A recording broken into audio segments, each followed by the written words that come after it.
Hello guys, welcome back to our channel. நான் தான் உங்கள் வெறும். நாம இதில் பார்க்க போகிறது இப்போ ஜியோ சினிமாவில் தமிழ் டப்பிங்கோட ஸ்ட்ரீம் ஆகிட்டு இருக்க ஒரு ஹிந்தி கிரைம் த்ரில்லர் ட்ராமா தான் பில்.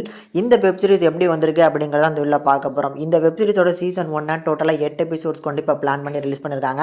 இந்த 8 எபிசோட்ஸுமே ஒரு ஒர்த்தபுளான ஒரு வாட்சபிள் சீரிஸ் தான் நான் சொல்லுவேன். அந்த அளவுக்கு ஒரு மெடிக்கலுக்குள்ளே நடக்கிற அந்த ஸ்கேமிங்கை பற்றி டீட்டெயிலாக எக்ஸ்பிளைன் பண்ணி சொல்லியிருக்காங்க. கண்டிப்பாக பார்த்து ட்ரை பண்ணுங்கள். அதெல்லாம் பற்றி டீட்டெயிலாக பார்க்கலாம். அதுக்கு முன்னால் இந்த சீரிஸோட ஒரு கதை என்ன அப்படிங்கிறத ஃபஸ்ட்டு பார்த்துருவோம். சீரிஸோட ஒரு ஸ்டார்டிங்லேயே ஒரு பெரிய ஃபார்மசி கம்பெனியை அன்அஃபிஷியலாக சொல்லாமல் கொள்ளாமல் ரைடு பண்ணதுக்கு வந்திருக்காங்க. முதல்ல உள்ளேயே விட மாட்டேங்கிறாங்க. அதையும் மீறி உள்ளுக்குள்ள போய் ரைடு பண்ணலான்னு போகும்போது ஒரு முக்கியமான ஒரு ஃபைலை எடுத்துகிட்டு ஒருத்தன் ஓடுறான். அதை நம்ம இன்ஸ்பெக்ஷன் பண்ண வந்த அந்த ஆள் பார்த்தீங்கன்னா ஒரு பாயிண்ட் பார்த்துட்டாங்க. அவங்கள துரத்திட்டே போனாலும் அவங்கள கண்டுபிடிக்க முடியாமல் எங்கேயும் மிஸ் ஆயிடுறான். அந்த ஃபைலை அவசரத்தில் அவன் ஒரு நதியில் தூக்கி போட்டுருதான். அப்படி கட் பண்ணால் நம்ம ஹீரோ இவர் ஒரு டாக்டராக இருக்காப்புல. இந்த சீரியஸ்க்கு ஏற்ற மாதிரியான ஒரு டாக்டர். ஸோ ஒரு நல்ல நேர்மையான டாக்டராக இருக்கார் போல். ஸோ இவரை இப்போ ப்ரமோஷன் பண்ணி இந்த மெடிக்கல் அத்தாரிட்டி, அதாவது இந்த மெடிசனை அப்ரூவ் பண்ணுற அந்த கம்பெனியில் இன்சார்ஜுக்காக பார்த்திங்கன்னா ஒரு பொறுப்பு கொடுத்து இப்போ அப்பாயின்ட் பண்ணியிருக்காங்க.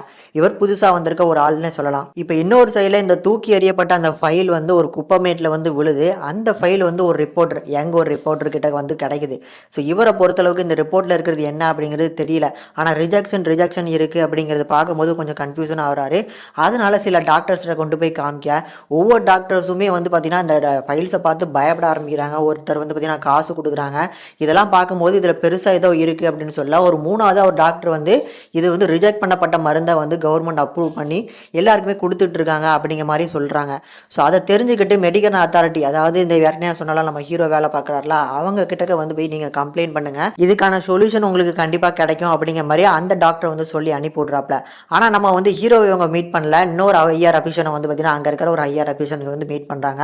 அவங்க கேஷுவலாக இதை மூவ் பண்ணணும் அப்படின்னு சொல்லி, இது ரிஜெக்ட் பண்ணப்பட்ட ஒரு ஃபைல் மட்டும்தான், இது பார்த்தியா இங்கே இருக்கிறதா அப்ரூவ் பண்ணப்பட்ட ஃபைல், அதனால் ஒரு ஒரி பண்ணிக்கிறத இந்த ஃபைலை மட்டும் எங்கிட்ட கொடுத்துட்டு போன்னு சொல்லணும்னா அந்த திருப்பி அந்த ஜேர்னலிஸ்ட்டுக்கு சந்தேகம் வர ஆரம்பிச்சிருது. அப்போ இந்த ஃபைலில் இன்னும் ஏதோ இருக்குது, இவருமே பார்த்தீங்கன்னா ஒரு கூட்டாளியாக இருக்காங்க போல இருக்குது, அதனால தான் இந்த ஃபைலை திருப்பி கேட்குறாங்கன்னு சொல்லி இந்த ஃபைலை எடுத்துகிட்டு போகிறாப்ல. இதுக்கப்புறம் நடக்கிற அந்த சம்பவங்கள் என்ன, இந்த மெடிக்கல் ஸ்கேமை இவங்க எப்படி எக்ஸ்ப்ளோர் பண்ண போகிறாங்க அப்படிங்கிறத இந்த 8 எபிசோட்ஸில் நீட்டாக ப்ரெசென்ட் பண்ணி கொடுத்துருக்காங்கன்னே சொல்லலாம்.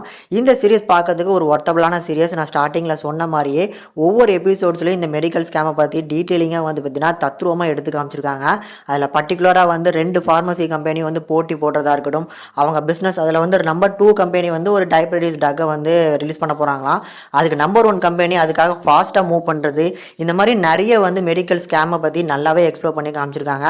ஒவ்வொரு டாக்டர்ஸுமே இப்போ வேலை போயிட்டு இருக்காங்க. ரொம்ப அழகாக ஒவ்வொரு எபிசோட்ஸ்லையுமே சொன்னது இந்த சீரியஸோட ஒரு பாசிட்டிவ்னு சொல்லலாம். இப்படி ஓப்பன் டாக்காக பேசுறது அப்படிங்கிறத நிறைய ஆடியன்ஸ் கண்டிப்பாக விரும்புவாங்க.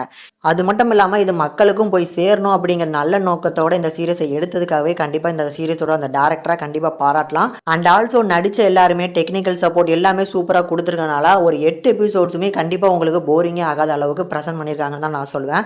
சீரியஸோட தமிழ் டப்பிங்கும் நீட்டாக இருக்கனால ஒரு ஒர்த்தபுளான சீரியஸ் கண்டிப்பாக மிஸ் பண்ணாமல் பார்த்துருங்க. இந்த சீரியஸ்க்கு நம்ம சேனல் ரேட்டிங் என்ன அப்படின்னு பார்க்கும்போது 5-4 வரைக்கும் ரேஷியோ கொடுத்துருக்கோம். கண்டிப்பாக ஒரு ட்ரை பண்ணி பாருங்கள்.